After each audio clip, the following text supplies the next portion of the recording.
అందరికీ నమస్కారం. సో ఏపీలో మరో ఐటీ దిగ్గజం అడుగు పెట్టబోతున్నట్టు కూడా తెలుస్తుంది. సో ఈ క్రెడిట్ అంతా కూడా నారా లోకేష్ గారికి దక్కుతుందా అంటే ఏమంటారు? ఒకసారి కామెంట్ చేయండి.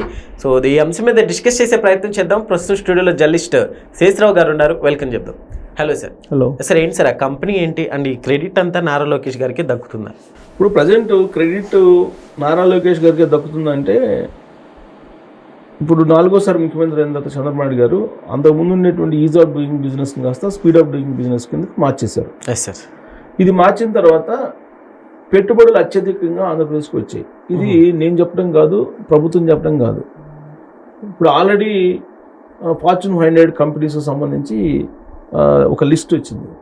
ఆ లిస్ట్ వాళ్ళు చేశారు, ఫార్చ్యూన్ కంపెనీ చేసింది. ఇది దాని ప్రకారం ఏంటంటే ఇండియాలో హయ్యెస్ట్ పెట్టుబడులు తీసుకొచ్చినటువంటి రాష్ట్రం, పెట్టుబడులు రాబట్టినటువంటి రాష్ట్రం ఏంటంటే ఆంధ్రప్రదేశ్ అని చెప్పి తేల్చింది సర్వేలో, ఫార్చ్యూన్ సర్వేలో తేలింది.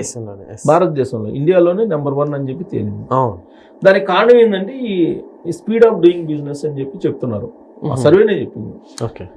ఇప్పుడు చంద్రబాబు నాయుడు గారు లేదంటే ఆంధ్రప్రదేశ్ ప్రభుత్వం లేదా నేను చెప్పినటువంటి మాట కాదు, ఫార్చ్యూన్ సర్వేనే చెప్తుంది. హయ్యెస్ట్ పెట్టుబడులు రాబట్టినటువంటి రాష్ట్రం ఆంధ్రప్రదేశ్ అని, అంటే టాప్ 1లో ఉంది. టాప్ 1లో ఆంధ్రప్రదేశ్ ఉంది. దీని మీద లండన్లో ఉన్నటువంటి చంద్రబాబు నాయుడు గారు, లోకేష్ గారు రియాక్ట్ కూడా అయ్యారు. టాప్లో ఉంది పెట్టుబడులు రాబట్టడంలో అని చెప్పి.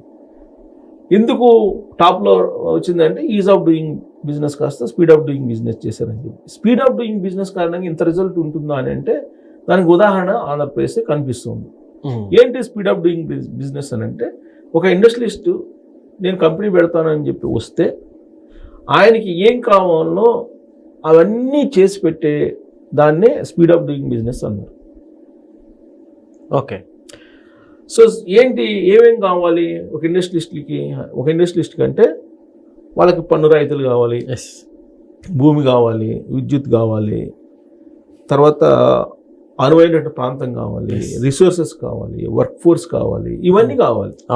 వీటన్నిటినీ యుద్ధ ప్రాతిపదికన ఏర్పాటు చేయడానికి ఒక మెకానిజం తయారు చేసింది లోకేష్ గారు. సో చంద్రబాబు నాయుడు గారు ఆయన ఒక బ్రాండ్ ఆంధ్రప్రదేశ్కి, వరల్డ్ మొత్తం మీద ఆయనకంటే ఒక ప్రత్యేకమైన గుర్తింపు ఉంది.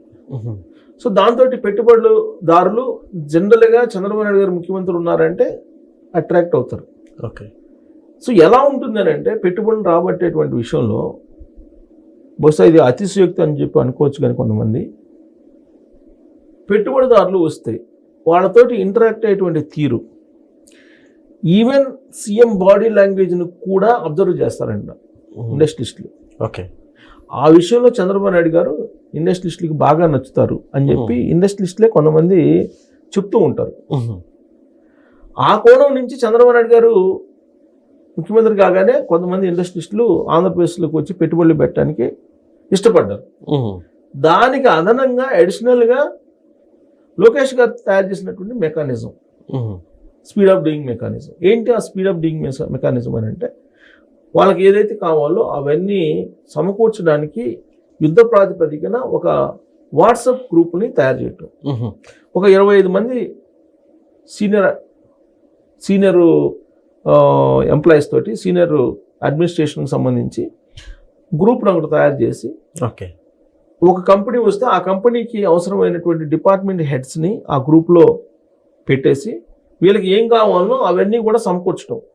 అంటే ఫిజికల్గా ఆఫీస్ చుట్టూ తిరగాల్సిన అవసరం లేదు, ఇండస్ట్రియలిస్ట్ పెట్టుబడి పెడతామని వస్తే అగ్రిమెంట్ అయిపోయిన తర్వాత, వన్స్ అగ్రిమెంట్ అయిపోయిన తర్వాత ఇక ఫాలోఅప్ అంతా కూడా ఓన్లీ వాట్సాప్ గ్రూపులోనే నడుస్తుంది. ఇంకా లాంచింగ్ కావటం అంతే. ఏం కావాలి అది, మీకు ఎలక్ట్రిసిటీ కావాలి, ఎలక్ట్రిసిటీ సంబంధించిన ఎయిర్పోర్ట్ లైన్లు కావాలి, ఎలక్ట్రిసిటీ లైన్ కావాలి, ఇమీడియట్గా అయిపోతుంది. వాటర్ ఫెసిలిటీ కావాలి, ఇమీడియట్గా వాటర్ ఎలా తీసుకురావాలి, ల్యాండ్ అలొకేషన్ కావాలి, రెవెన్యూ డిపార్ట్మెంట్ ల్యాండ్ అలొకేషన్ ఎలా చేయాలి, ఎక్కడ చేయాలి, ఎంత చేయాలి అనేది ఆ డిపార్ట్మెంట్ చూసుకుంది విత్ ఇన్ వాట్సాప్లోనే మొత్తం. ఇదొకటి.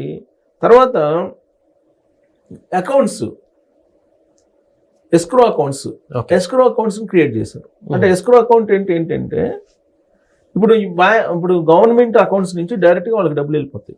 ఓకే.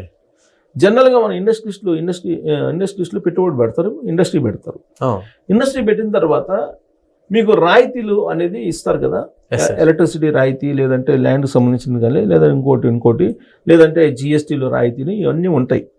ఈ రాయితీలకు సంబంధించి ప్రభుత్వం దగ్గరికి పోయి నువ్వు అప్లై చేసుకొని రియంబర్స్మెంట్ చేసుకోవాలి. ఇదంతా ప్రాసెస్ చాలా లాంగ్ ప్రాసెస్ ఉంటుంది. ఓకే.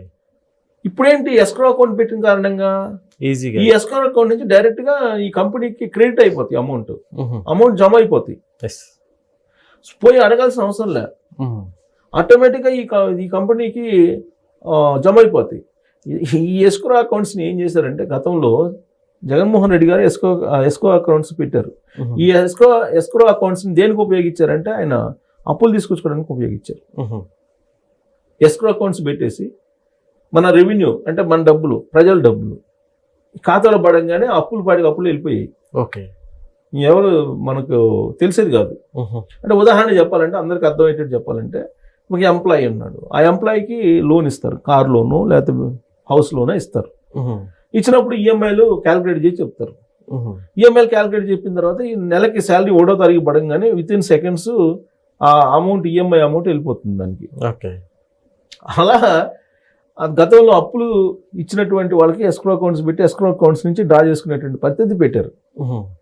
కానీ ఇప్పుడు ఉన్నటువంటి ప్రభుత్వం ఏం చేస్తుందంటే ఈ గవర్నమెంట్ ఈ ఇండస్ట్రియలిస్టులు ఎవరైతే వచ్చారో వాళ్ళు పెట్టుబడులు ఎవరైతే పెడుతున్నారో ఎంఓఎల్ ప్రకారం ఎవరైతే వచ్చి ఉపాధి అవకాశాలు కనిపిస్తున్నారో వాళ్ళకి ఎస్క్రో అకౌంట్ ద్వారా డైరెక్ట్గా వాళ్ళకి రాయితీలు జమ అయ్యేటువంటి సిస్టమ్ని పెట్టారు. ఈ మొత్తం మెకానిజంని చూసిన ఇండస్ట్రియలిస్టులు ఆంధ్రప్రదేశ్లో పెట్టుబడులు పెట్టడానికి వచ్చారు. అందుకే టాప్ 1లో నిలిచింది ఆంధ్రప్రదేశ్ అనేది చెప్తున్నారు. ఓకే. పైగా ఆంధ్రప్రదేశ్కి ఇన్ఫ్రాస్ట్రక్చర్ ఉంది, బాగా వర్క్ ఫోర్స్ని తయారు చేస్తున్నారు లోకేష్ గారు. విద్యా వ్యవస్థను కంప్లీట్గా మార్చేశారు, స్కిల్ ఆడిట్ చేస్తున్నారు, కౌశలం అనేటువంటి యాప్ పెట్టారు. ఈ కౌశలం యాప్ ఏంటి, ఇండస్ట్రియలిస్టులని తర్వాత యూనివర్సిటీస్ని వర్క్ ఫోర్స్కి సంబంధించినటువంటి వాళ్ళు మొత్తం అనుసంధానం చేస్తున్నారు. దాదాపు ఈ కౌశలం యాప్లో 40 లక్షల మంది రిజిస్ట్రేషన్ అయినారు ఇప్పటికి. అంటే ఈ కంపెనీలు వస్తే ఏ కంపెనీకి ఏం కావాలి, వర్క్ ఫోర్స్ ఎక్కడ దొరుకుతుంది అనేది కంపెనీలకి ఈజీ. ఓకే. అలాగే రిజిస్ట్రేషన్ ఎవరైతే వాళ్ళకి ఎక్కడ ఉద్యోగం వస్తుందో వాళ్ళు తెలుసుకోవడానికి ఈజీ. ఇవన్నీ ఒక ఎత్తు అయితే సజెషన్స్ వస్తాయి. ఎక్కడి నుంచి వస్తే సజెషన్స్, నువ్వు స్కిల్ ఆడిట్ చేశారు కాబట్టి ఆంధ్రప్రదేశ్లో స్కిల్ ఆడిట్ జరుగుతుంది, ఆల్రెడీ కొన్ని చోట్ల అయిపోయింది.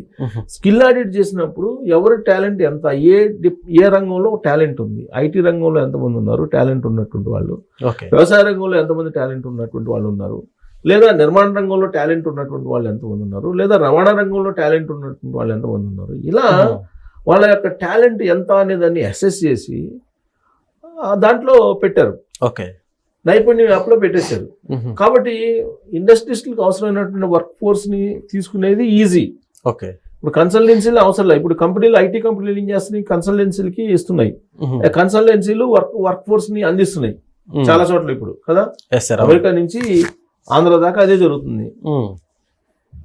ఇప్పుడు అది లేకుండా డైరెక్ట్గా కంపెనీ వాళ్ళే రిక్రూట్ చేసుకోవచ్చు, వాళ్ళకి కావాల్సినటువంటి టాలెంట్ని వాళ్ళే రిక్రూట్ చేసుకోవచ్చు.